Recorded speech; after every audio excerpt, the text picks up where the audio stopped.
My husband sued me for refusing to financially support his parents. In the courtroom, the judge looked down at me, his brow furrowed, and asked, "Why did you stop providing the funds?" I gave a cold, hollow smile and replied, "I'm going to share a secret with everyone in this room, a secret not even my husband knows."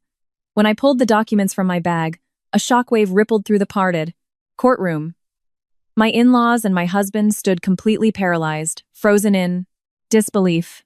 I still remember that morning so vividly. It was a late May morning, and the Dallas heat was already unbearable. It was only 8 a.m., but the asphalt in front of the courthouse was radiating heat like an open oven against my legs. People hurried back and forth past the courthouse steps. Everyone busy, everyone rushing, while I stood completely still, my fingers gripping my purse straps so tightly my knuckles turned white.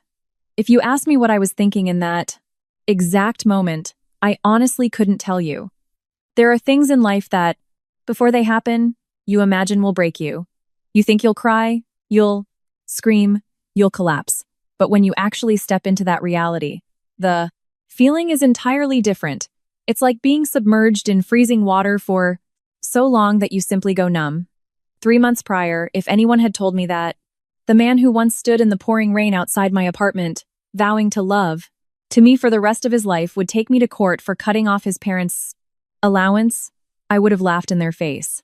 But life has a funny way of slapping you across the face right when you feel the most secure. My name is Hannah. I am 32 years old. My husband, Nathan, and I had been married for 5 years. 5 years isn't a lifetime, but it's long enough to make you, I believe, you truly know someone. At least, that's what I thought. I met Nathan on a rainy afternoon outside my old office. I had worked late, my car battery died, in the middle of a torrential downpour, and I was stranded under the awning of a 7-Eleven, anxious and frustrated. That's when a guy ran over, holding an indelible umbrella over my head. It was Nathan. He was wearing a light blue button-down shirt, sleeves rolled up, his hair soaked from the rain. He smiled at me and said, "If you don't mind, let me take a look under the hood."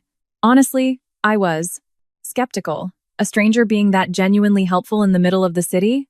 Anyone would have their guard up. But a few minutes later, the engine roared to life. He smiled, wiping grease from his hands. All set. I asked him how much I owed him. He stared at me for a few seconds before bursting into laughter. "Do I really look like a mechanic to you?" I ended up laughing too. And perhaps, from that very smile, everything began. Nathan wasn't wealthy. His family was strictly middle class. His father, Robert, and his mother, Helen, lived a very frugal life.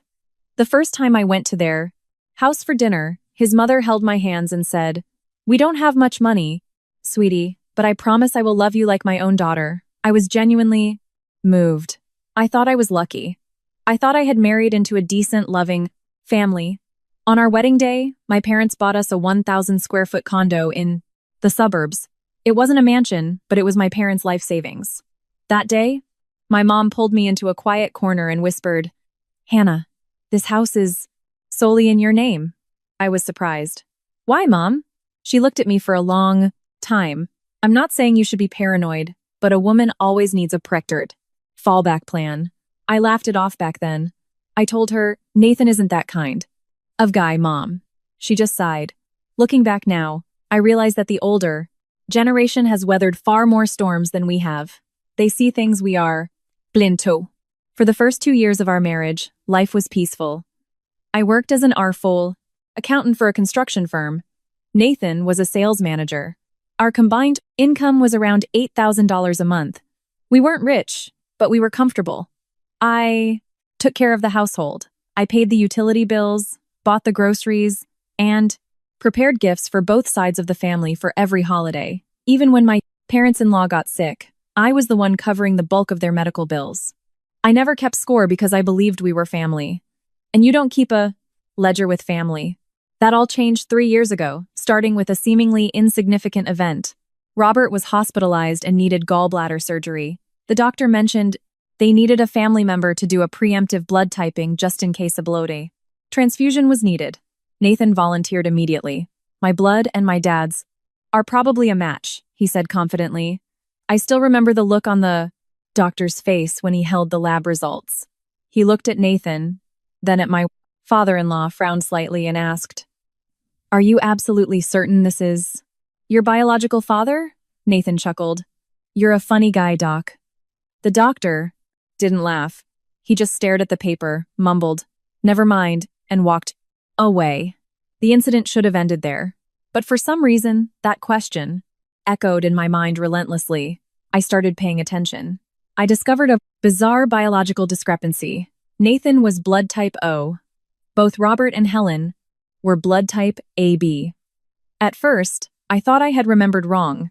I even sneaked a look at the family's old medical files in their cabinet to double-check. I wasn't wrong. I sat in front of my computer at work for nearly an hour, my heart hammering against my ribs. Two parents with AB blood cannot produce a child with type O blood. I stared at the bright screen, a cold shiver running down my spine. There are things in life that, once you begin to doubt them, you can never look at the same way again. And I did something that, even to this day, I'm not sure was right or wrong. I started searching for the truth. That very night, while Nathan slept beside me, I sat on the edge of the bed and looked at him for a long time. The pale yellow light from the bedside lamp illuminated the face of the man I had loved for 5 years. He slept so soundly, completely unaware that from that second onward, a terrifying secret was unraveling. And even I didn't anticipate that what I was about to find would not only destroy our marriage but unearth a secret buried for 30 years. The next morning, the sunlight streamed through the apartment window, casting golden rays across the ceiling. I woke up early, my eyes closed, my heart still racing from everything that had transpired at the courthouse. The faint smell of coffee from the cafe downstairs brought me back to that morning 3 years ago. When I first discovered the blood type discrepancy, the fear and suspicion were still intact, but now they were mixed with unyielding resolve. I yanked the curtains open and looked down at the street. Cars were rushing by, people heading to work, dropping kids off at school, everyone oblivious to the fact that a secret had just shattered a family's reality on the steps of a courthouse. I took a deep breath, trying to steady myself. "Hannah, you have to see this." "Through," I whispered. "The truth has to come out." My phone buzzed. Nathan's name flashed on the screen, but I didn't answer. Every text, every missed call from him made me feel a mix of dread and anticipation. Dread because I wasn't sure what to say next. Anticipation because I needed him. To know I had endured enough. I sighed, tossed the phone on the counter, and ignored the piling messages. I opened my closet and pulled out the metal lockbox, where I had carefully hoarded documents and photographs for the last 3 years. Photos of Nathan as a child standing next to Robert and Helen, bearing absolutely no physical resemblance to them. Forged birth certificates, old medical records, everything was neatly organized. My stomach churned with anxiety, knowing I was about to bring all of this into the light. Not just in court, but in front of Nathan, the man I had once trusted with my life. A soft knock at the door startled me. I opened it to find Nathan standing there, holding a small paper bag, looking exhausted and terrified. He looked at me, his voice cracking. "Hannah, we need to talk." I took a deep breath, nodded, and let him in, maintaining a safe distance. With every step he took into the room, I felt the crushing weight of 5 years of marriage and 3 years of secrets, suffocating the small space.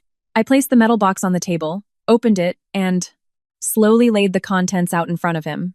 "Nathan, this is the truth you haven't known for 3 years," I said, my voice steady, though my heart was beating out of my chest. "Your parents, they aren't your biological parents." He stood frozen, his eyes wide, unable to form a word.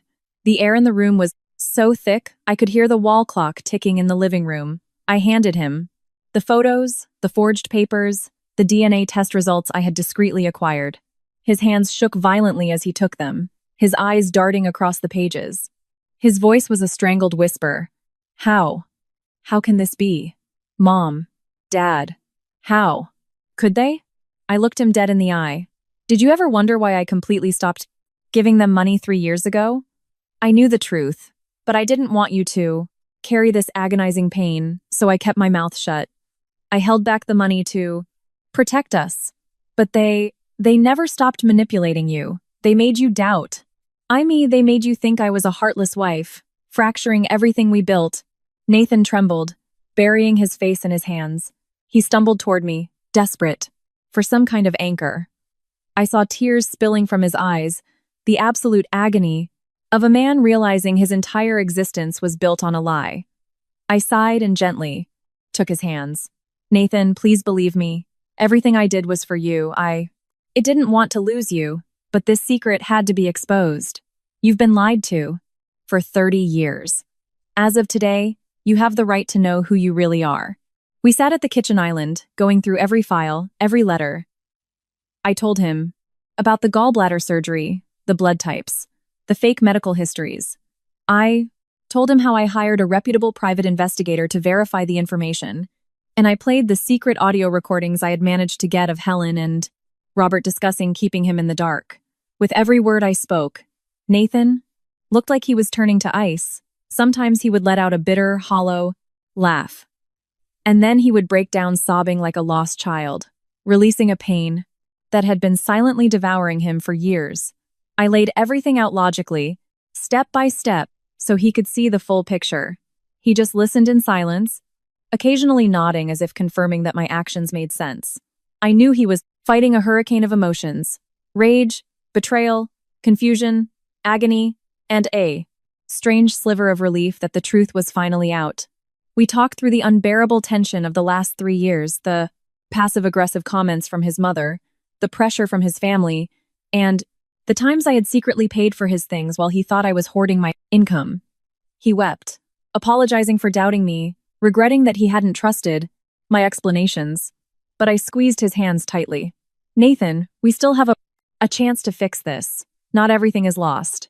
But from this moment on, you have to stand on the side of the truth. No one else. He looked at me with eyes full of turmoil, but this time, there was trust. He sat in silence for a long time, before whispering, "You were right, Hannah. I was so wrong these past 3 years." His voice shook with regret and the fear of losing me.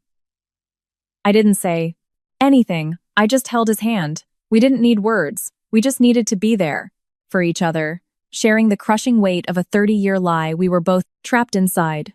Then I revealed the final piece of the puzzle, the part I hadn't told anyone. I pulled out an old photograph I had procured. It showed a toddler Nathan standing in front of a small house in rural East Texas, the place where his biological family was believed to have lived. Seeing that photo, both Nathan and I were struck with a profound sense of awe, a mix of shock and overwhelming hope. I told him, "If you want, we can find your real roots, not just to know the truth, but to make peace with your past." Nathan bowed his head, tears dripping onto the table. For the first time, I saw him completely defenseless, all his walls completely shattered. We decided right then and there that we would embark on this journey to find his real family together. For the next few hours, we sat side by side, making plans, calling the private investigator, verifying addresses, and making a list of people who might help us. The claustrophobic apartment suddenly felt alive again, no longer shadowed by deceit. The looming threat of Robert and Helen's manipulation was gone. I looked at Nathan and thought to myself, this is the real beginning. Our lives aren't over. We can still choose to be happy. I felt a massive weight lift off my chest, though my stomach still fluttered with nerves. This journey would be long and brutal, but at least we were finally facing it together. I picked up my phone and texted the Tom, let's begin. Verify the old DNA records and contact me as soon as possible. I hit send, looked at Nathan, and saw a glimmer of light in his eyes for the first time in years. We sat in silence, sipping cold, leftover coffee from the night before, each lost in thought about the wreckage behind us and the uncertain road ahead. I knew that from this moment on, not only would a 30-year-old mystery be solved, but our love, trust, and marriage would be tested one final time. But this time, we were walking through the fire together. That evening, after Nathan left to clear his head, the apartment fell back into its familiar silence. But it wasn't the same silence as before. Before, it was the silence of resentment, of two people sleeping on opposite sides of the bed, separated by a million miles of unsaid anger. Now, it felt like the silence after a massive hurricane. The trees were uprooted, the roof was torn off, the debris was scattered everywhere, but at least the storm had passed. I stood by the window for a long time, watching the endless stream of cars on the Dallas freeway below, their red and yellow headlights bleeding into the night. I thought about the look in Nathan's eyes earlier. It made my heart ache. 5 years of marriage. If I said I didn't love him anymore, I'd be lying. But if you asked me if things could ever go back to normal, I honestly didn't know. I sighed, turning to walk into the bedroom when my phone vibrated. It was Tom, the private investigator I had hired 3 years ago. I answered immediately. Hi, Tom. The line was quiet for a few seconds. Hannah, I just got a call from Detective Reynolds down at the precinct. I froze. What's going on, Tom? They need all the investigation files I put together. I gripped the phone. I understand. Tom let out a heavy sigh. But there's something else. My heart began to race. What is it? He stayed silent even longer this time. Hannah, back when I was digging into Nathan's past, I found something really disturbing. I stood up straight. What? I wasn't sure back then, so I kept it to myself. I tracked down the broker from all those years ago. I was stunned. The person who sold Nathan? Yeah. I felt my palms turn ice cold. I thought, you said he died 2 years ago. I exhaled heavily, feeling like a bucket of ice. Water had been dumped over my fleeting hope. He did, Tom continued. But before he died, he lived near a rural county in East Texas. I flinched. East Texas. Yeah. Tom's voice dropped. And the weird part is, about 30 years ago, there was a massive missing children case in that exact same county. I stood dead still. Missing children? Yes. 3 toddlers vanished within a 2-month span. My throat went dry. Tom, are you serious? I don't know for a fact if Nathan was one of them, but the timeline lines up perfectly. My mind began to spin. 30 years ago, a missing children case. Nathan was 30. I collapsed into a dining chair. Tom said, I just emailed you the files. I opened my phone. A PDF of scanned images loaded on my screen. The first was a yellowed newspaper clipping. The headline screamed at me, 3 families search for missing children for 30 years. I scrolled down. Below the text was a grainy, black and white photo of a woman sitting on the steps of a police station, clutching a picture of her son. The photo was low quality, but as I zoomed in, my heart practically stopped. Her eyes. The woman's eyes looked exactly like Nathan's. I froze.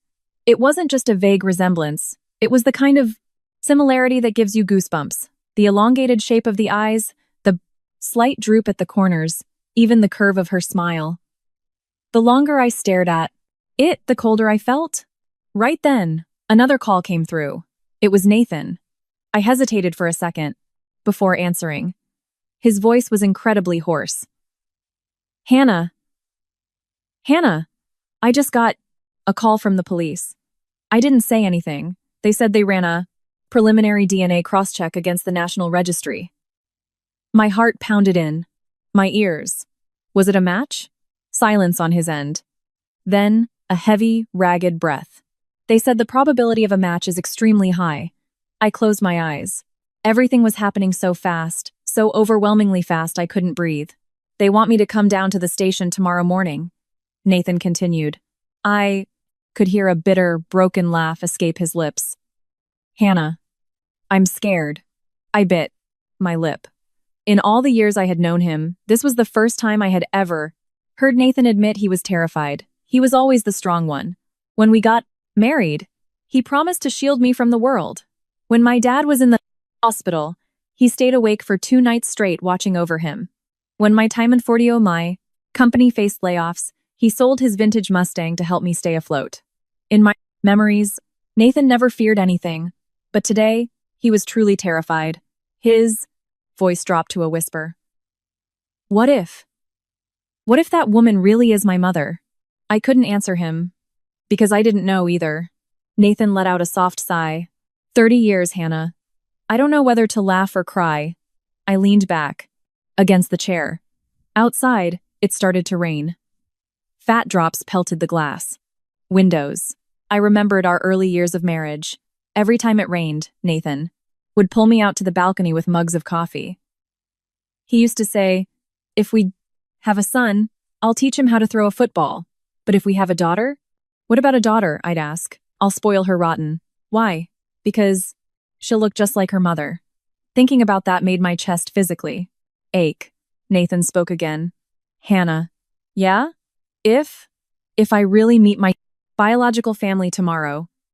He paused for what felt like an eternity. Will you come with me? I stayed silent. The rain outside was pouring now. There are some questions in life that are incredibly hard to answer. Not because you don't know the answer, but because your heart isn't ready to admit it. I didn't know what we were to each other anymore. Husband and wife? A couple on the verge of divorce? Or just two people who used to love each other very much? I closed my eyes and whispered, pick me up tomorrow morning. He was quiet for a moment, and I could hear him choking back a sob. Okay. After I hung up, I sat in the dark for a long time. I didn't turn on the lights. I didn't turn on the TV. Just watched the rain blur the city lights. I felt like a door had just been kicked open. And behind that door wasn't just Nathan's true identity, but another terrifying secret waiting for us. A secret that even Tom hadn't fully revealed. Because right before Tom had hung up, he had added one last sentence. Hannah, I just remembered something else from that old police file. Aside from Nathan, there was another child snatched on the exact same day. I had gone dead silent. And for some reason, a bone-chilling cold had washed over my heart. I barely slept that night. Tom's last sentence played on an endless loop in my head like a broken record. Aside from Nathan, there was another child snatched on the exact same day. I lay on my side staring at the pitch-black ceiling. The sound of the rain faded away at some point in the wazer. Night. The digital clock on the nightstand glowed 3:15 a.m. I tossed and turned, my mind racing. If this was true, if Nathan wasn't the only one taken, what exactly happened 30 years ago?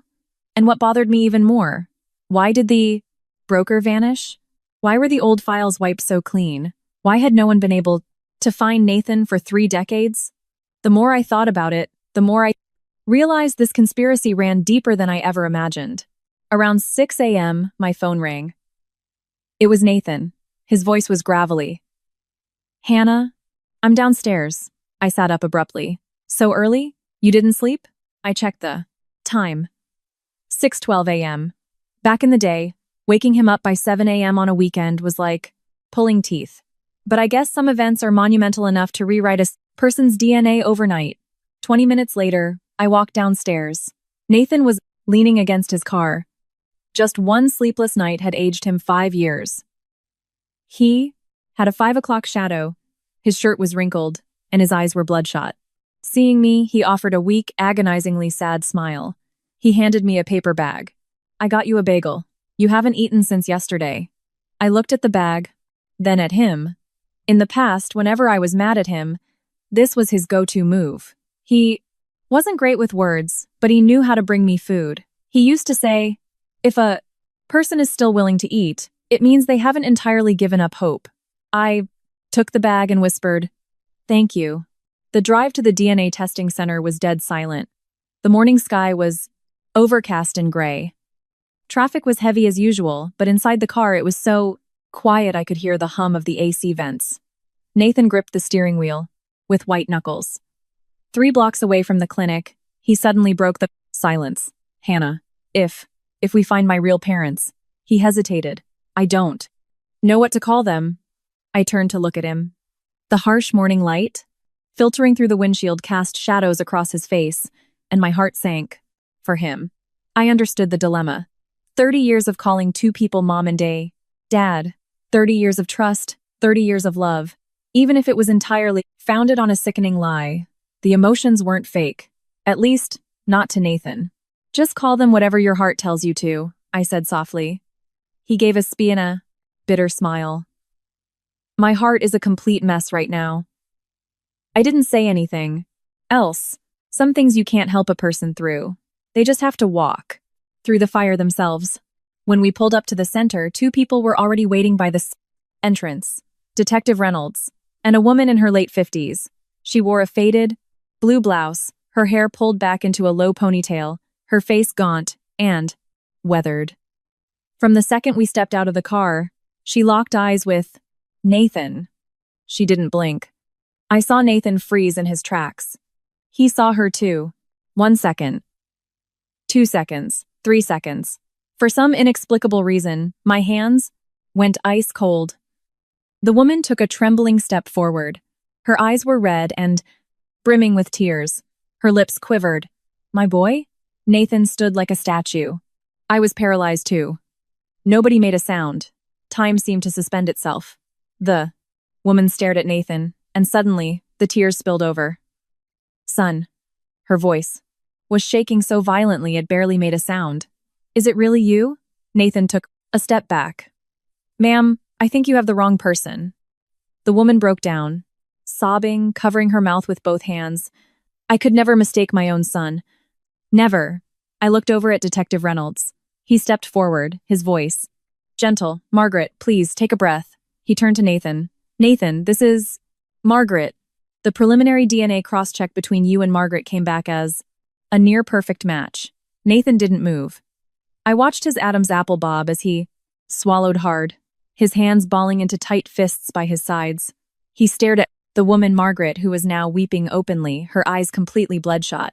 30 years, she sobbed. I've looked for my baby for 30 years. Nathan suddenly turned his head away. His shoulders trembled faintly. I had never seen him like this. Never. Since the day I met him, he had been the guy who shouldered the world, the guy who had to be strong for everyone else. But right now, he looked like a lost little boy who had spent his whole life trying to find his way home, only to be too terrified to walk through the front door. That was when I noticed something out of the corner of my eye. Standing a fair distance away was an older man, watching us. He wore a faded gray shirt, tall and incredibly thin, holding a manila folder in his hand. His gaze was fixated on Nathan, entirely unblinking. The eerie part was that he didn't approach us, but he didn't walk away either. He just stood there, as if waiting for a cue. I frowned, a sudden wave of nausea and dread hitting my stomach. Right at that moment, my phone buzzed in my pocket. It was Tom. I took a few steps away from the group and answered it. Hannah, where are you? Tom's voice was frantic. I'm outside the DNA clinic. Hannah, listen to me very carefully. Tom's tone was so sharp it made my chest tighten. Do not let Nathan go near a tall man in his 60s wearing a gray shirt. I stood completely frozen. I slowly turned my head. The man standing in the distance was wearing a gray shirt. A cold sweat broke out on the back of my neck. Tom, how did you know? Tom lowered his Leshon's voice. I just dug up an old mugshot. That man is the broker from 30 years ago. My blood turned to ice. Because at that exact second, the man in the gray shirt began walking straight toward Nathan. There are moments in life when time feels like it's being physically dragged to a crawl. All the ambient noise of the city seemed to evaporate, leaving only the deafening thud of my own heartbeat in my ears, pounding so hard I felt it in my teeth. And that moment, for me, was watching the man in the gray shirt take slow, deliberate steps toward my husband, while Tom's frantic voice echoed through the phone pressed against my ear. Hannah, listen to me. Do not let that warbird man get near Nathan. I just confirmed it. His name is Frank Thorne. 30 years ago he worked as a long-haul trucker, but his real job was acting as a courier for an underground human trafficking and illegal adoption ring. The authorities never had enough concrete evidence to nail him, so he vanished into the wind. My legs felt like lead. I don't remember hanging up the phone, I just remember looking up and seeing the man less than 15 feet away from Nathan. Nathan was still staring at Margaret, his eyes a chaotic storm of trauma, like a man waking up from a 30-year nightmare. Margaret stood there, her shaking hands, clutching her worn-out purse to her chest, her tear-filled eyes refusing to leave Nathan's face for even a microsecond. The man in the gray shirt approached slowly, a bizarre, placid smile resting on his face. It was the kind of smile that sends a shiver down your spine, not because it was malicious, but because it was so utterly indifferent, as if he wasn't the boogeyman walking straight out of a 30-year-old grave. I practically sprinted toward Nathan. My voice rang out louder than I intended, making everyone flinch and turn toward me. "Nathan!" I grabbed his arm and yanked him backward instinctively. The man halted. He looked at me. His gaze only lingered on my face for a second, but it was enough to make my blood run cold, because he didn't look surprised. He looked like he knew exactly who was, knew I would be there, knew everything. Detective Reynolds immediately stepped forward, his hand resting on his utility belt. "Who are you?" The man chuckled softly. "Me?" He pulled a battered pack of cigarettes from his shirt pocket but didn't light one. He just rolled it between his fingers and looked at Nathan. "I'm just here to spectate." Nathan frowned deeply. "Spectate what?" The man looked him dead in the eye to see how the little boy I knew turned out. I heard Margaret suck in a sharp breath. Nathan stiffened. The air around us seemed to turn to solid ice. Detective Reynolds demanded, "You know Nathan?" The man smiled. "We crossed paths 30 years ago." I felt Nathan's hand turn, completely rigid inside mine. He snapped his head toward the man, his expression morphing into pure horror. "What does that mean?" The man sighed, looking up at the gray sky as if recalling a distant memory. "You were so tiny back then, barely a year old. You wouldn't stop screaming." I watched Nathan's pupils dilate. I. He started to stammer. The man continued, his voice an eerie monotone. "It was raining that night too, just like today. There was a woman running after my truck, crying so hard she collapsed in the mud. Margaret let out a gut-wrenching wail and stumbled. Detective Reynolds caught her by the arm. Nathan's face was completely drained of color. Who are you?" The man looked at him and gave a hollow smile. "I'm the guy who put you in the back of my truck." Someone behind us gasped. Nathan looked like he had been shot. All the strength vanished from his body. I had never seen such a look of absolute, soul-crushing despair. It wasn't just pain, it was the look of a man who had the ground ripped out from under his feet and was falling into a bottomless abyss. I squeezed his hand with everything I had. The man looked at us and shook his head, laughing softly. "Don't look at me like that. I was just the hired help." Detective Reynolds stepped forward, his voice hard. "Sir, I need you to come with me." The man laughed again. "I figured you folks would track me down. Eventually." He calmly held out his hands. No resistance, no attempt to run. It was so bizarre it made my stomach churn. But before Reynolds could turn him around, the man looked back at Nathan. The look in his eyes wasn't cold anymore. It was incredibly complex. Back then, he paused for a few seconds. "I remember you weren't the only one." Nathan's head snapped up. "What?" The man chuckled softly. "There was another kid in the back of that truck." My heart skipped a beat. Tom's warning. The second child. The man looked straight at Nathan. "I think it was your sister." The entire world seemed to dissolve around me. I could hear Margaret openly weeping. I could hear Nathan hyperventilating. I could hear my own heart hammering against my ribs.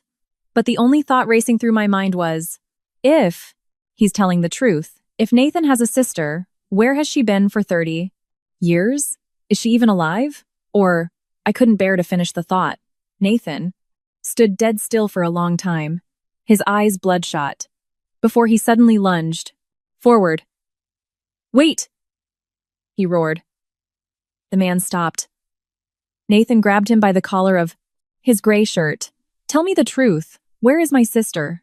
The man stared back at him, his gaze terrifyingly calm. Then, very slowly, he whispered, "You want to know? If you want to know, go ask your parents." He smirked, a smile that made my blood run cold, because I realized instantly what he meant.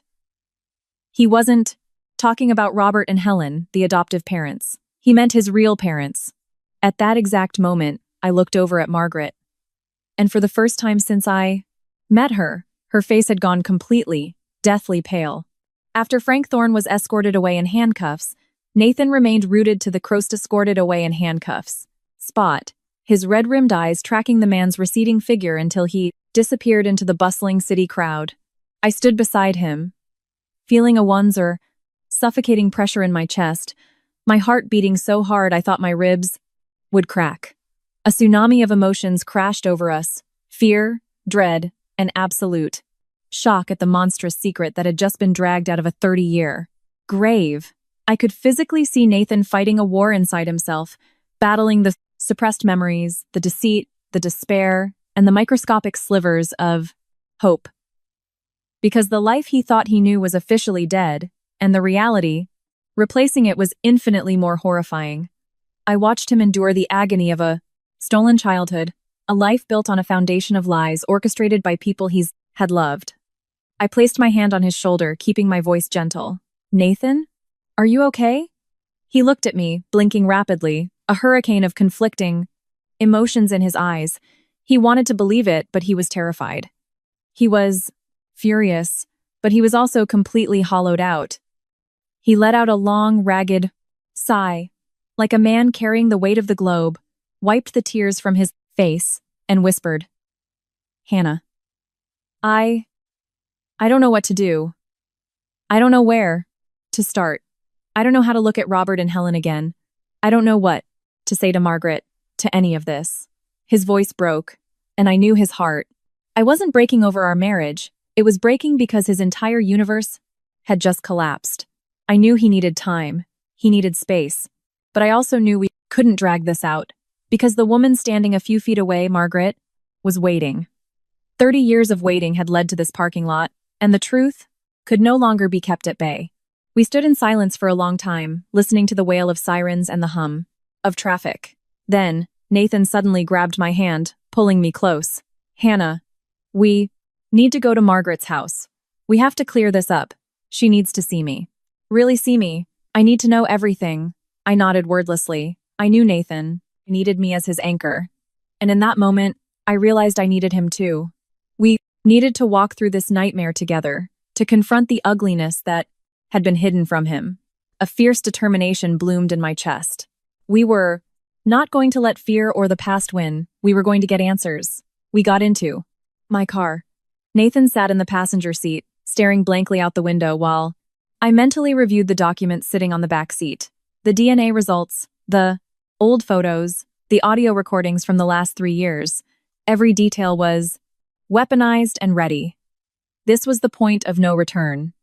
A single misstep could ruin Nathan's chance to reunite with his biological mother and rob Margaret of the closure she deserved. I took a deep breath, gripping the steering wheel, and whispered to myself, "It's time, no going back." The drive to Margaret's house in a quiet, older suburb of Dallas was tense. Nathan remained mute, occasionally rubbing his face, his eyes searching the passing scenery for something that wasn't there. I knew he was sifting through the manipulated memories, the gaslighting from his adoptive parents, the arguments that had driven a wedge between us. His eyes grew glassy, not with rage, but with an unfathomable, profound loneliness. 30 years of waiting in the dark, and finally, a crack of light. I reached over the center console and squeezed his hand, a silent promise that I was still here, still fighting for him. Margaret's house was a modest, single-story ranch home. It wasn't fancy, but it was spotless and radiated a warm, lived-in comfort. As we stepped through the front door, Margaret looked at us with a mix of awe and terror. She froze in the mess-laden hallway, clutching her purse, her eyes welling with tears. Nathan stood tall, his voice a low rumble. "Ma'am, Margaret, I'm Nathan. I'm your son." The silence that followed was brief but suffocating. I could hear all three of our hearts beating in the quiet living room. This was the moment that changed everything. 30 years of grief, 30 years of searching, distilled into a single step across the carpet. Margaret's lips trembled. "Nathan, my baby. Is it really you?" Nathan nodded, a tear slipping down his cheek and splashing onto the back of her hand. He looked back at me, his eyes shining. "Thank you, Hannah, for staying, for carrying the secret, for giving me the truth." I offered a small, watery smile. My heart was full, relieved, overwhelmed, terrified for the impending fallout, but undeniably happy for him. This wasn't the end of the story. It was the opening of a harrowing new chapter. But as long as we faced it together, the truth would heal the wounds it inflicted. There are reunions people fantasize about for decades. They plan 1,000 things to say, imagining they'll throw their arms around the person and weep. But when that moment actually arrives, you realize that true, visceral pain steals your voice. The emotion is so massive it physically strangles you. That was Nathan. Sound came out.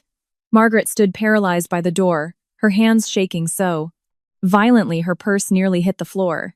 She looked at him as if terrified that blinking would shatter the illusion and he would vanish into thin air. I stayed by the doorway, giving them space. Some chasms in this world can't be bridged by anyone else. Like the chasm between a mother who hunted for her child for 3 decades and a son who was stolen before he could even form the word mom. Margaret raised a trembling hand, reaching for Nathan's face, but stopped an inch away. She was terrified that if she touched him and woke up in an empty room, the grief would finally kill her. Nathan looked at her. She looked at him. And then, suddenly, she broke down. It wasn't a dramatic theatrical cry. It was the sound of 30 years of compressed agony bursting out in raw, ragged gasps. "My baby, I'm so sorry, I'm so sorry." Nathan flinched. He stepped forward. "Ma'am." Margaret shook her head frantically. "No, please don't call me ma'am." Tears streamed down her weathered cheeks. "Let me be selfish, just in this once. Let me hear you say it. Let me hear you call me mom, please."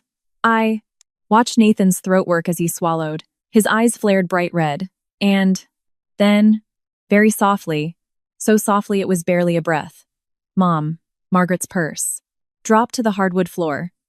She threw her arms around Nathan's neck and sobbed like a child. And Nathan broke, too.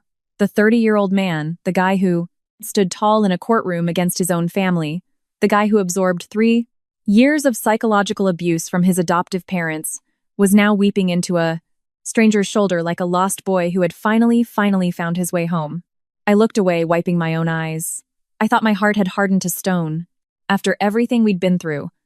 But watching the universe correct a 30-year mistake, it breaks you down. A long while later, the 3 of us sat in the small living room. The furniture was dated but comfortable. What caught my eye, however, was a wooden mantel, piece above the fireplace. On it sat a framed photograph next to a constantly lit candle. The photo showed a man in his early 50s, strong-jawed, with elongated eyes. He looked shockingly like Nathan. I looked at the picture, then at Nathan, then at Margaret, a strange chill running up my arms. "Margaret?" I asked gently. She looked over. "You can call me Mom too, sweetheart, whenever you're ready."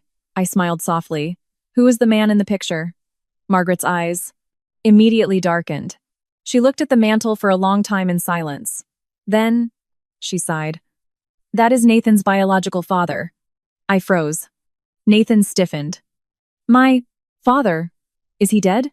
Nathan asked, his voice barely a whisper. Margaret looked down at her hands. "No, he isn't dead." Nathan's head snapped up and I stared at her in shock. "He isn't dead? Then why is there a memorial candle?" Margaret looked at the photo and offered a tragic smile.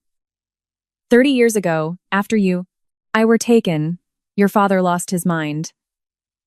He quit his job, sold our house, sold everything we owned, and spent every waking second looking for you. I waited. 1 year, 2 years, 3 years. By year 5, I couldn't hold on anymore. She clenched her fists. He left one morning without saying a word. He just left. A note. And I've been waiting ever since. Nathan was utterly silent. "You mean, he abandoned you?" I asked. Margaret shook her head. "No. He wrote that if he couldn't bring our son home, he would never come back." The room fell into a heavy, suffocating silence. Outside, the Texas wind rattled the window panes.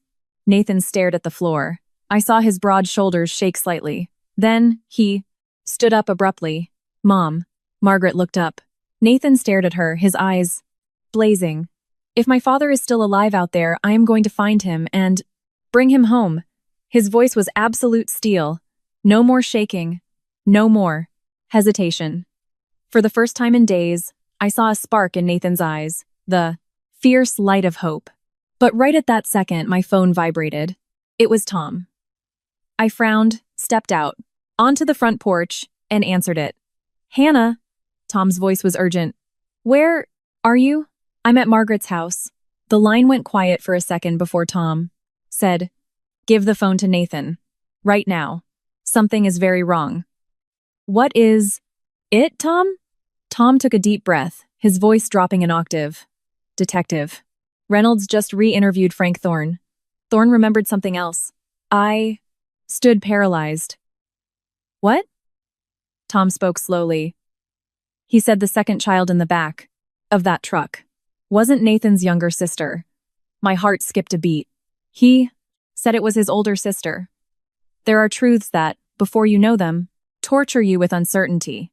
But once you know them, they torture you with reality. It's like finding the last puzzle piece only to realize it belongs to a completely different, much darker picture. Hearing Tom say the second child in the truck was an older sister felt like someone had dumped a bucket of ice water over my head in the middle of a Texas summer.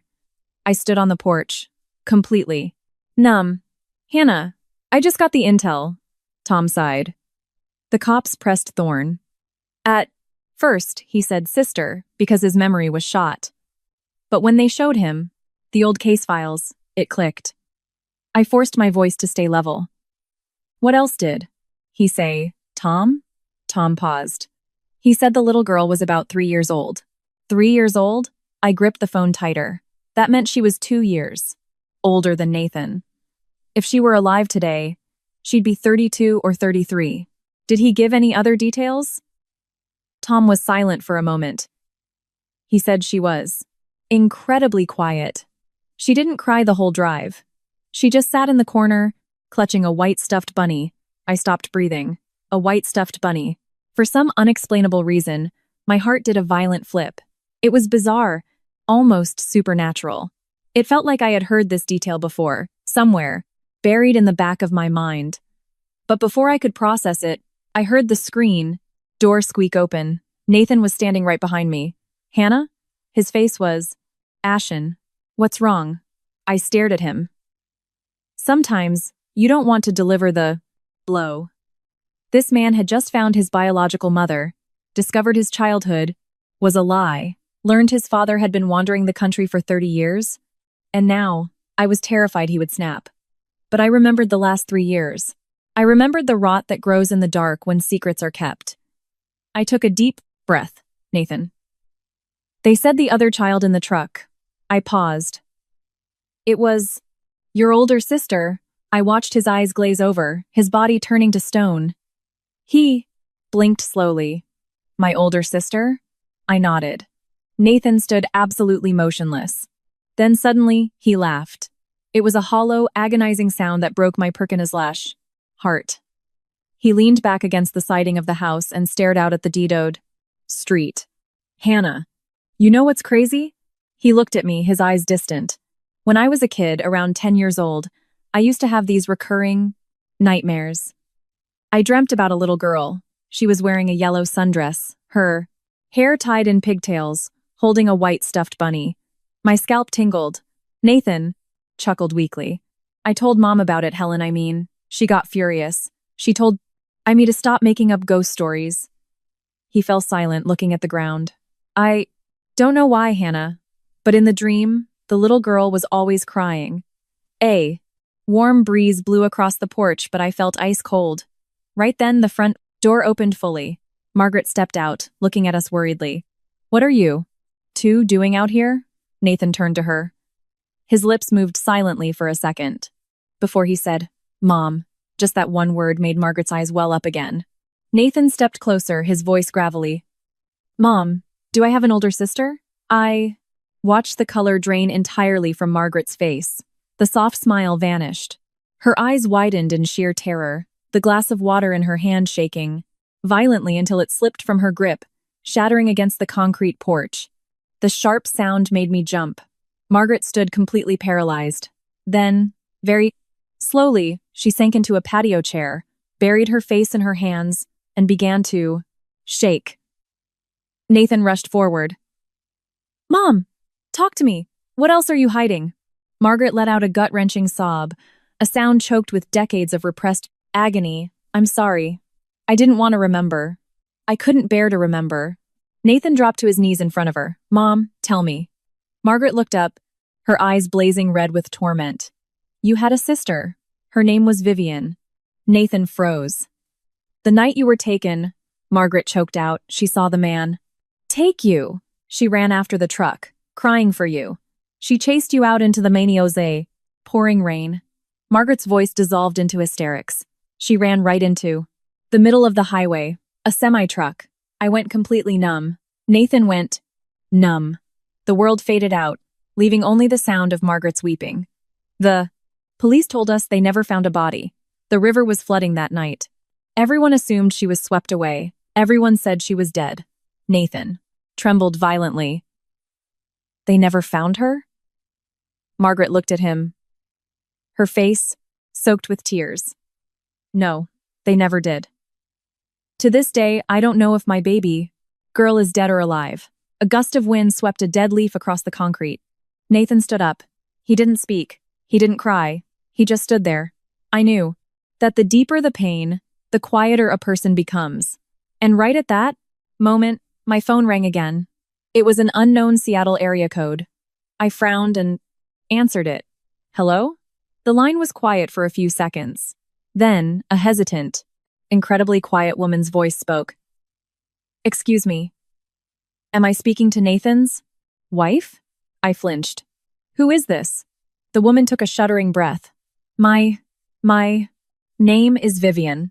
I don't know how many times in my life I've been so blindsided that my brain simply short-circuited.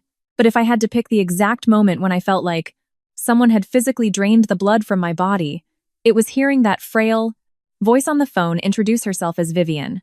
Just minutes ago, we were listening to Margaret recount the tragedy of a little girl vanishing on a flooded highway 30 years ago. And now, that ghost had a name, and she was on my cell phone. It was so surreal I didn't know whether to scream or cry. I gripped the phone so hard my knuckles ached. What did you just say? The line was quiet for a beat, as if she were just as terrified. My name is Vivian. I know this sounds insane. I'm not even 100% sure. But I think I'm looking for my little brother. I was paralyzed. Next to me, Nathan and Margaret were watching me closely, noticing the look of sheer terror on my face. Nathan stepped closer. Hannah? I looked at him, my lips trembling. Nathan, I think. I swallowed a golf ball-sized lump in my throat. I think your sister is on the phone. Nathan's eyes widened to the size of saucers. Margaret shot up from her chair. What? I put the phone on speaker. The woman's voice echoed from the device, clearer this time, but laced with a heavy tremor. I'm sorry for calling out of the blue. I don't even know if I have the right family. I got this number from Detective Reynolds in Dallas. He called me this afternoon. He told me about a missing persons case from 30 years ago. And he mentioned my mother's name. The porch was dead silent. Margaret stood like a statue, her eyes instantly filling with fresh tears. Nathan said nothing. I said nothing. Nobody dared interrupt. I grew up in Seattle, Vivian continued.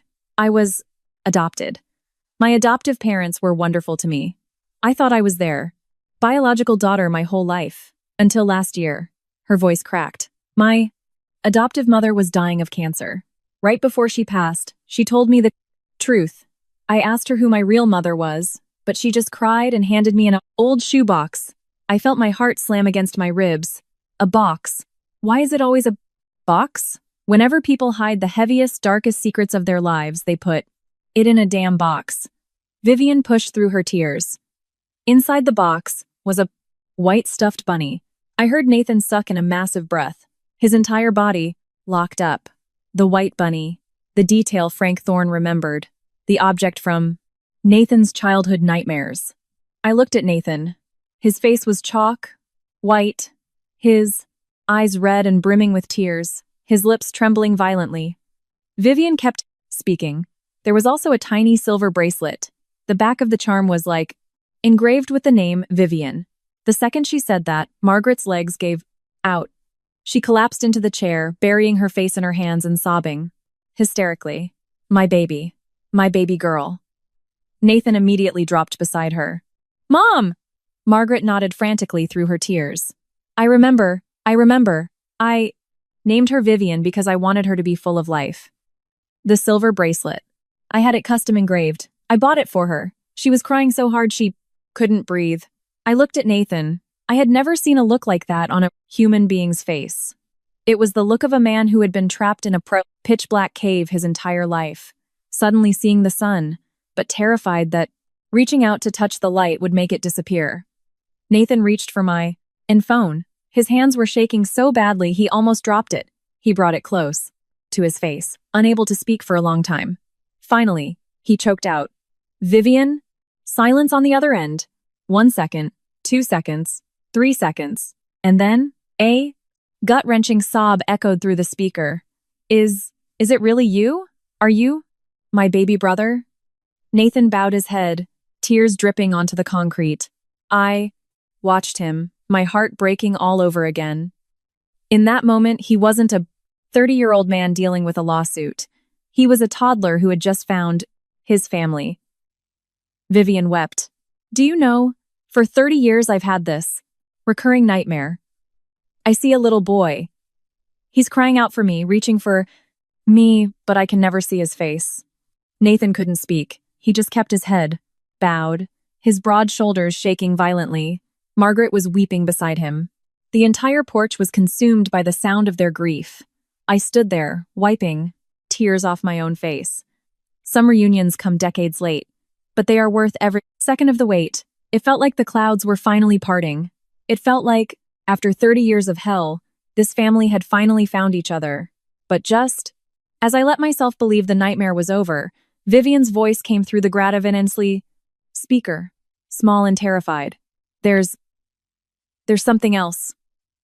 Nathan wiped his eyes. What is it? The line was silent for a painfully long time. Then she whispered. Before my adoptive mom died, she told me about the night she found me on the side of that highway in Texas. My blood ran cold. Nathan's head snapped up, she said. I wasn't alone. She said there was a toddler with me. A little boy. There are days when life feels like a calm lake, and then someone starts hurling boulders into it. Before the ripples from the first impact can fade, the next one hits, creating such chaos you can't tell what's real, what's a nightmare, what's grief, or what's a miracle. I was experiencing that right now. Within 48 hours, Nathan went from believing he had a normal family to finding out he was adopted, meeting his biological mother, learning his father was a nomad searching for him, discovering he had an older sister, and now, a mysterious second toddler on a flooded Texas highway. It was a twisted ball of yarn that, when unraveled, revealed a much darker, messier knot beneath it. Nobody spoke. I looked at Nathan. He was staring at the wall. Margaret's eyes were bloodshot. The phone was still on speaker, and Vivian was completely silent. The silence was suffocating. Finally, Nathan found his voice. It was a raspy, broken whisper. Vivian, tell me everything.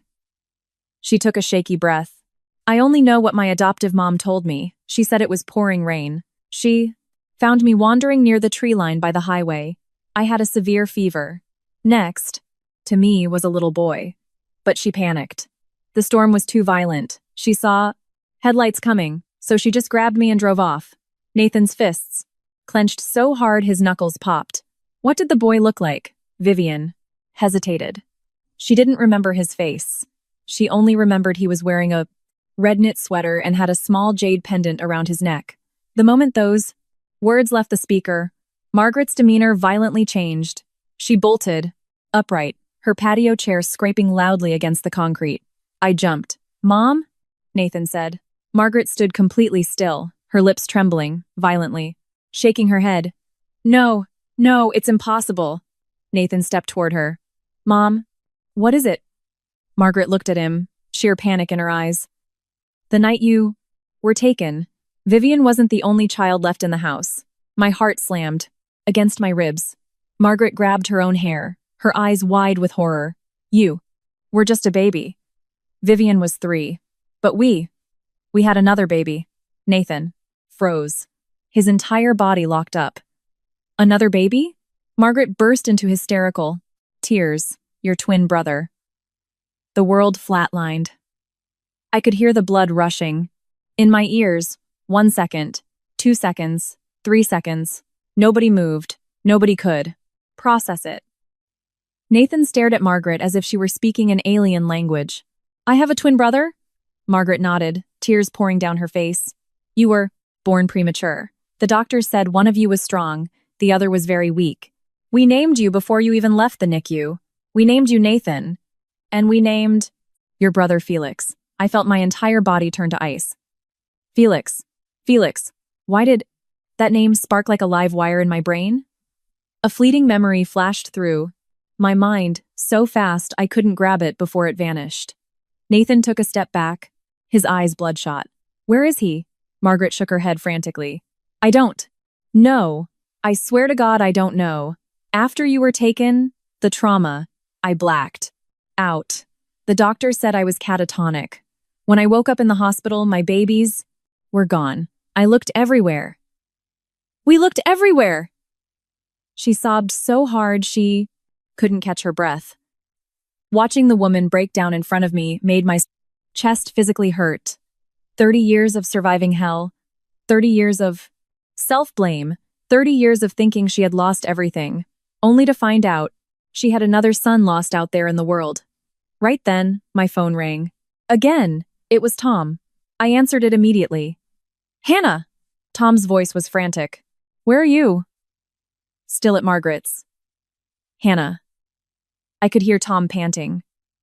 Do you still have the copy of Nathan's forged birth certificate? Yes. Look at the back of it, right now. I dropped the phone to my side, unzipped my bag, and frantically yanked out the manila folder. I flipped to the forged birth certificate. I flipped the paper over.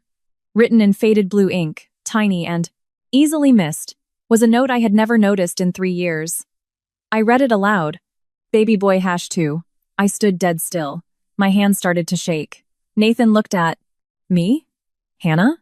I looked up at him, a terrifying chill running down my spine. Because I had finally remembered what made me so uneasy about the name Felix.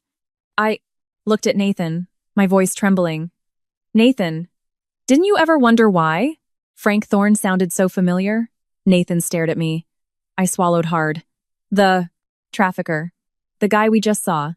Tom said his real name was Frank Felix Thorne. The porch plunged into absolute deafening silence. It felt like someone had sucked all the oxygen out of the atmosphere. Nathan stood paralyzed, his eyes wide with horror. His lips moved slightly, and very, very slowly, he shook his head. No, that's impossible. But right at that moment, Tom's voice blared.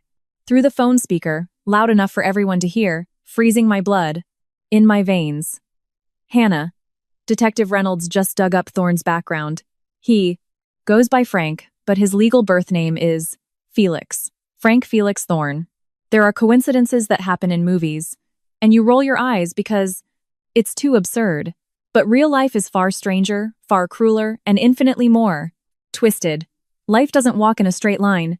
It spirals, tangles, and just, when you think you've reached the end of the road, the asphalt drops out from under you. Hearing Tom confirm that the gray-shirted trafficker was legally named Felix made my brain feel like it was filled with spinning shards of broken glass. The name was so foreign yet so deeply embedded in this nightmare that it chilled me to my core. Nobody spoke. Margaret sat slumped in her chair, her eyes red and vacant. Nathan was gripping the wooden railing of the porch, his back to us, staring out at the lawn. I was still clutching the phone. Hannah? You still there? Tom asked. Yeah, I whispered. Thorne confessed something else, Tom said. I gripped the phone tighter. What? Tom sighed heavily. He said he wasn't the guy who actually broke into the house and snatched the kids. He was just the transport guy. But he said he remembered one specific kid very clearly. I looked up at Nathan. My palms were sweating. Why? I asked. My voice shaking. Tom hesitated. Because the kid kept screaming for his baby. Brother. I froze. My throat felt like sandpaper. Screaming what name? The line was quiet for a second before Tom said, very slowly, Felix. I heard a loud crash behind me. I spun around to see Nathan had knocked over a potted plant. The terracotta shattered across the porch, dirt spilling everywhere, but he didn't even look down. His face was the color of ash. His lips were trembling. No. No way. I knew exactly what he was thinking, because I was thinking the exact same thing. If Nathan and the missing baby were twins, if the missing baby's name was Felix, and if the trafficker's name was Frank Felix Thorne, either this was the most monstrous, cruel coincidence in the universe, or I couldn't let my brain go there. Nathan turned to me, pure panic in his eyes. Hannah, you're thinking what I'm thinking, right? I couldn't answer. Because some questions are so horrifying you don't need to speak them aloud. Margaret suddenly shot up from her chair. No, absolutely not. What are you? People talking about? She glared at us, her eyes wild with denial. My son did. Not grow up to be a human trafficker. No. Nathan stepped toward her. Mom, I just need to ask you one thing. His voice was faint, but I knew he was using every ounce of his willpower to keep it together. Does my twin brother have any distinguishing marks? Margaret stood completely rigid. Then, very slowly, she sank back into the chair, her eyes staring blankly at the wall as she forced herself back 30 years. He had a tiny mole, right below his right eye. I saw Nathan lock up. I locked up, too. Because simultaneously, an old memory hit me like a freight train. 3 years ago, when I first hired Tom, he had shown me surveillance photos he had taken of the elusive broker, Frank Thorne. In one of the profile shots, right below his right eye, was a distinct, tiny mole. My heart started beating erratically. No, it doesn't add up. The age gap was entirely wrong.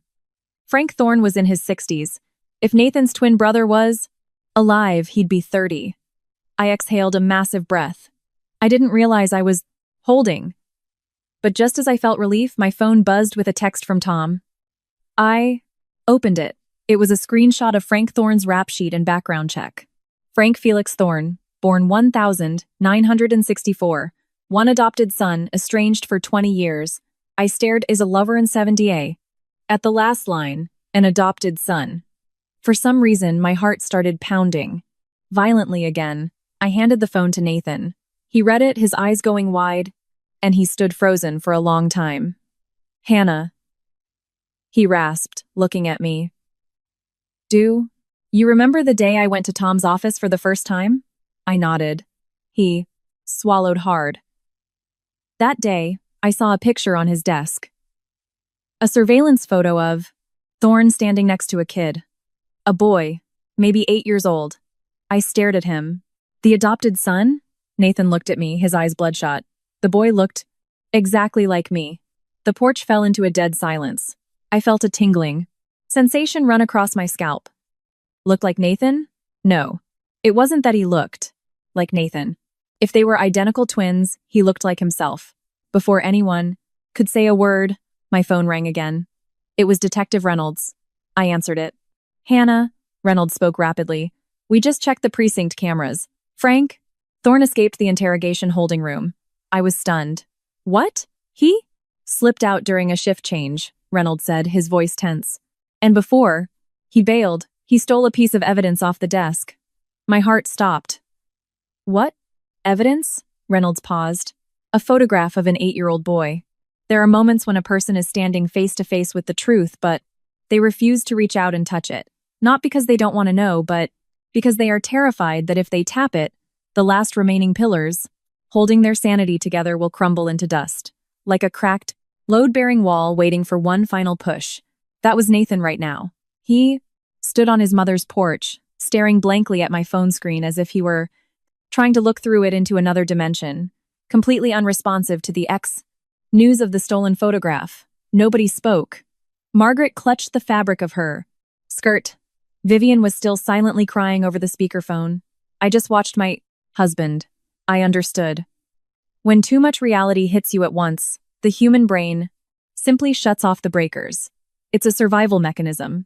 After what felt like an eternity, Nathan spoke. His voice sounded like grinding gravel. Hannah, I want to see him. I looked at him. I didn't need to ask who him was. It was Frank Thorne, the man in the gray shirt, the ghost who had woven himself into 30 years of their family's tragedy. I shook my head. No, Nathan. He looked at me, his eyes blazing red. Why not? I stepped closer. You are not in the right headspace. If you face him right now, you won't be able to control yourself. Nathan laughed. A faint, broken sound. He dropped his head. Hannah, I am so tired. My heart broke for him. Over the last few days, I had watched him be systematically dismantled. First, realizing Robert and Helen weren't his parents. Then, the trauma of his mother, his missing father, the sister he didn't know he had, the twin brother whose existence was kept secret. Layer after layer of skin being peeled back, exposing agonizing wounds I'd even know he had. My phone vibrated again. Tom.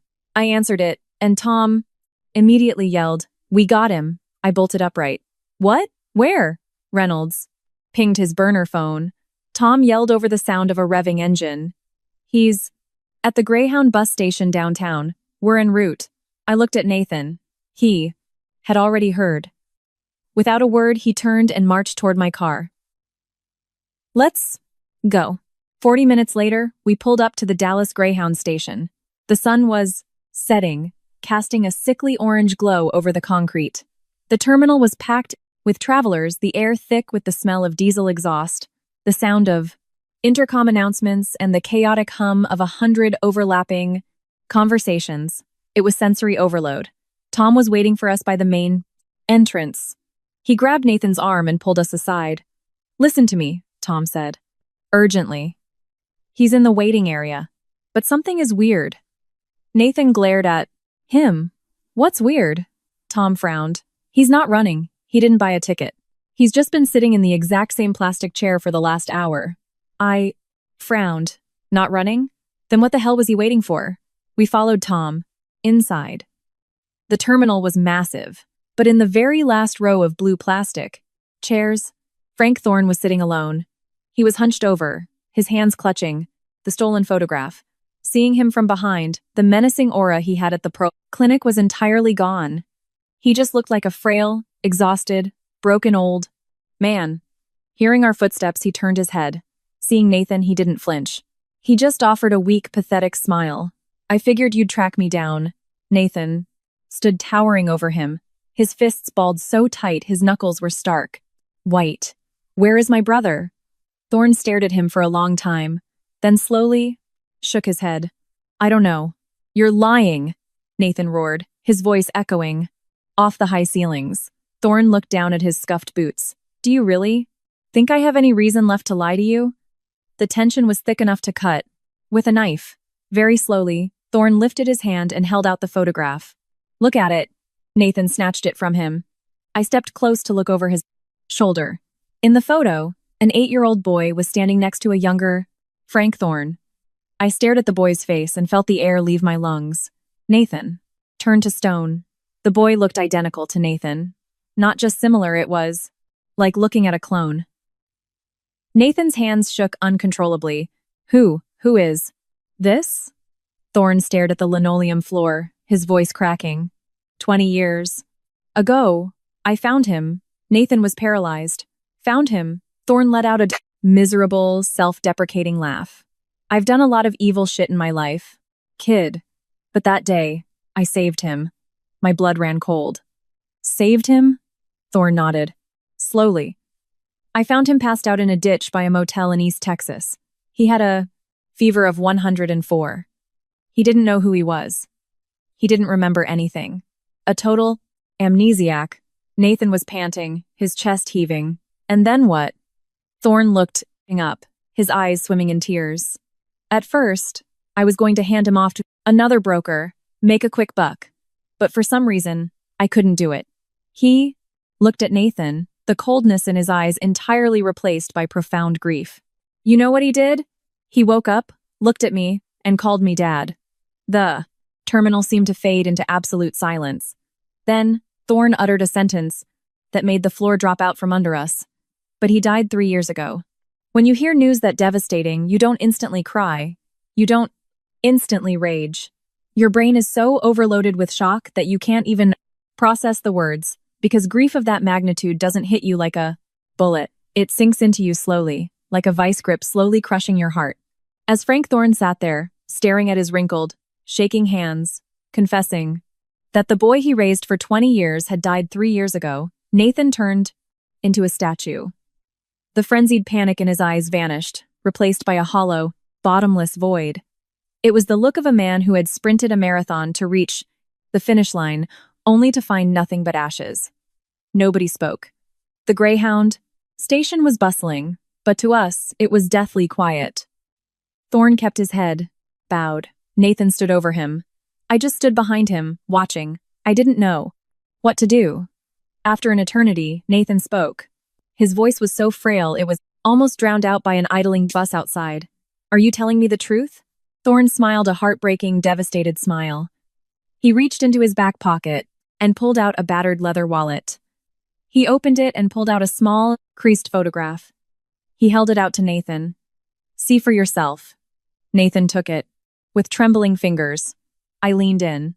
It was a photo of a young man in his mid-20s, wearing a white button-down shirt, standing under a blooming crepe, myrtle tree, smiling brightly at the camera. The second I saw that face, I heard Nathan suck in a sharp breath, because it wasn't just a resemblance, it was a mirror image. The exact same face, except for one tiny detail, right below the bare young man's right eye was a small, distinct mole. Nathan stood completely rigid, fat tears spilling from his eyes and hitting the glossy surface of the photo. Thorne kept his eyes on the floor. I didn't know he was your brother back then. He didn't know who he was, either. The doctors said he suffered massive head trauma when he was little. Wiped his memory clean. The old man's voice began to severely shake. I thought about telling him the truth 1,000,000 times as he got older. But I was a coward. I had done so many unforgivable things. But those 20 years, I loved him like he was my own flesh and blood. The air was suffocatingly still. Then, Nathan suddenly dropped to his knees right in front of the old trafficker, I gasped. Tom stepped forward, alarmed. But Nathan just stared directly into Frank Thorne's eyes, his own eyes blood red. I hate you, Nathan whispered, his voice trembling with fury and sorrow. I hate you for what you did to us. I hate you for destroying my family. I hate you for stealing 30 years of my life. He choked back a sob and looked down at the photo of his twin brother in his hands. But, thank you. Thorne's head snapped up in shock. Nathan lowered his head. If you really loved him, if you really took care of my brother, then thank you. The hardened, cynical old criminal broke. He buried his face in his hands and wailed. He sat in that plastic Greyhound chair and sobbed like an infant. I think it was the first time in 30 years he had cried tears of genuine, agonizing remorse. A month later, the dust finally began to settle. Robert and Helen were indicted by the district attorney for their roles in illegal adoption and child trafficking, facing severe federal charges. Frank Thorne surrendered to the authorities, pleading guilty to everything and taking the brunt of the sentence. Before he was transferred to a federal penitentiary, he had his lawyer deliver a small wooden lockbox to Nathan. It contained his twin brother's belongings. Nathan opened the box on our living room floor. Inside were an old toy truck, a beat-up composition notebook, a faded red knit sweater, and at the very bottom, a folded piece of paper. The handwriting was messy, clearly written by a child. Nathan unfolded it. Dad told me I have an older brother somewhere. If I ever meet him, I'm going to buy him ice cream. Because he's been lost for a really long time. Nathan broke down. He didn't try to hide it this time. He sat on the floor and bawled. He cried for the 30 years he lost, for the twin brother he would never meet, and for the sheer tragedy of it all. 3 months after that, Nathan found his father, Arthur. He looked much older, and thinner than the photo on the mantel. His hair was stark white. When they finally met at a diner in Oklahoma, the two men just stared at each other before collapsing into a desperate, crushing embrace, sobbing uncontrollably. Nobody said a word. Because 30 years of searching can't be summarized in an apology. Vivian relocated from Seattle to Dallas to be closer to Margaret.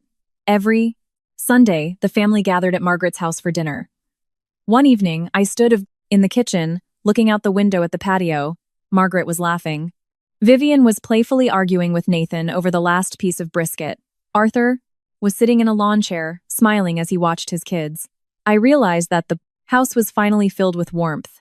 It was just a shame that I was standing on the outside looking in. Later that night, as Nathan was walking me to my car, he stopped. "Hannah." I turned around.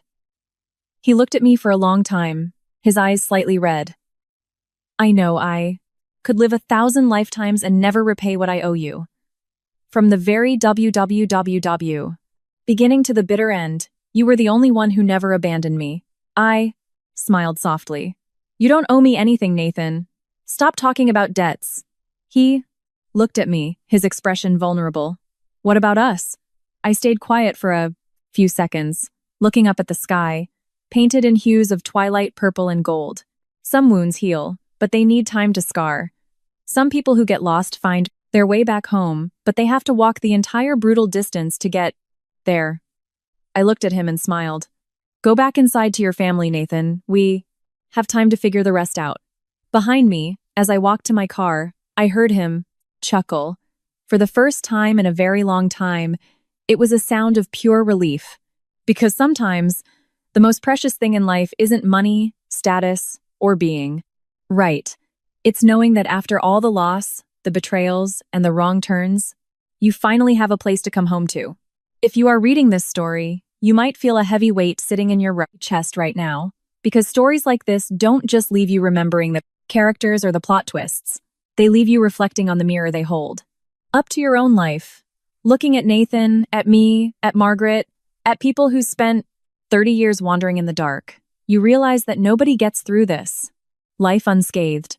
Everyone is carrying an invisible burden, a private grief that outsiders will never fully comprehend. Society tells us that the most important things in life are our bank accounts, the size of our houses, our job titles, tangible things we can hold in our hands. But as you get older, you realize that all the money in the world can't buy back an empty chair at the dinner table. A sprawling mansion can't insulate you from the echoing silence of loneliness. And no matter how successful someone is in the corporate world, at the end of the pleasant day, all they really want is to open their front door and see someone waiting for them. So many people spend their youth chasing the American dream. You wake up, stressing over mortgages and car payments. You go to sleep agonizing over credit, card debt, and work emails. You tell yourself, just a few more years, just push a plumbery. Little harder. Once I get that promotion, I'll visit my parents more. I'll call my mom more. I'll take my family on a real vacation. But life doesn't honor our schedules we draw up in our planners. Some things can be postponed, but people cannot. There are I love yous we mean to say, but we wait too long. And suddenly our parents' hair has gone completely gray. There are apologies we swallow, and before we know it, our father's posture is permanently stooped. We tell ourselves we'll visit home next week, next month, next Thanksgiving. And then one day, we wake up and realize that later cost us moments we can never, ever get back. People often mistake love for financial provision, paying for a nursing home, buying expensive gifts, writing a check. But true devotion starts in the microscopic details that we take for granted. It's a random phone call on a Tuesday just to ask what your dad had for lunch. It's sitting on the couch and listening to your mom tell a story from 1985 that you've already heard 20 times. It's picking up their favorite pastry from the bakery down the street. It's putting your damn phone away when you're sitting in the same room as them. Because as our parents get older, they don't care about our impressive resumes. They don't need us to buy them luxury cars. All they really want is the Biley Spay hacks. Reassurance that we haven't forgotten them. The older we get, the easier it is to forget how incredibly small and helpless we once were. We forget that there was a person who stayed awake for 48 hours straight when we had a fever. A person who skipped meals so we could have seconds. A person who drove around in a panic at midnight because we missed curfew. When we were toddlers, we gripped our parents' hands to learn how to walk. When we grew up, they stood quietly in the background, watching us walk. A way to build our own lives. And then, one day, we turn around and are stunned to realize that the people who used to carry us can barely walk up the stairs. People ask, what is the most important thing in life? I've thought about it a lot, and I think it's simple kindness. You don't have to be the richest person in the room. You don't have to be the smartest. You don't need to change the world. You just need to be the kind of person who doesn't look down on the vulnerable, who doesn't turn a blind eye to someone suffering, who tries to understand the pain of the person standing next to them. That is enough. The universe works in strange ways. The things you give away are never truly lost. A timely word of encouragement, holding someone's hand when they are at rock bottom, a moment of pure sincerity. Those things are seeds. You might plant them today and see nothing but dirt. But years down the line, in a moment when you least expect it, they will bloom. Karma doesn't always come in the form of lightning bolts or dramatic courtroom reveals. It moves quietly. People who treat others well find peace in their own minds. People who live authentically eventually attract authentic love. If you keep your humanity intact in a world obsessed with stepping on others, you will get what you deserve in the end. So, if you're reading this while sitting alone in your car in the driveway, or while working the graveyard shift, or if you're just feeling exhausted by the sheer weight of a life that isn't going according to plan, I hope that when you finish reading, you take a deep breath and slow down. If your parents are still alive, pick up the phone and call them. If your partner is sitting across the phone room, let go of the petty argument you had this morning. If you're harboring anger toward someone, try to let the grip loosen just a fraction. Because life is brutally short. We see each other in the morning, and there is no guarantee we'll see each other by nightfall. We can't control what tragedy tomorrow brings, but we have absolute control over how we love people today. Live in a way that, when you lay your head on your pillow at night, you don't feel the sting of regret. Live so that when you look back at your life, you don't torture yourself with what-ifs. And the final thing I want to leave you with is this. A home isn't defined by its square footage or its zestimate on a Steed real estate app. A home is simply the place where someone is waiting for you to walk through the door. The people we love are the greatest gifts the universe lets us borrow for a short stretch of the road. Don't wait until they are gone to learn how to cherish them. Because in this life, there are doors that close and open again. But when a person walks away for the last time, they are gone forever.